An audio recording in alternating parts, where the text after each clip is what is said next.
скажу словами Геннадия Заволокина. А в целом гармонь, народное искусство – это дар Божий. И путь у него независимо свой, независимо от наших разговоров, от наших интервью.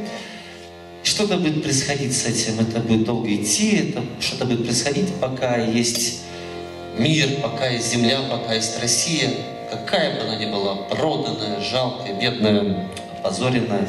Что-то будет с этим происходить, это будет идти долго, как дожди, как ливни, как грозы, как снегопады. Еще будет много-много равных людей.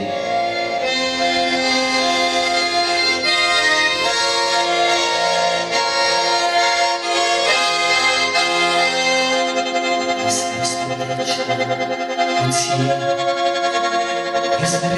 и смотрю я часто, и потому что я найти по ней мечтаю счастья,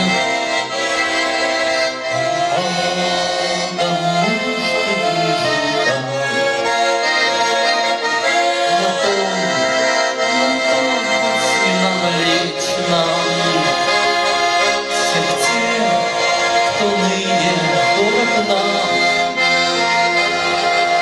хотя ушел навечно, по млечному пути, по вечному пути людская в небе пролегла.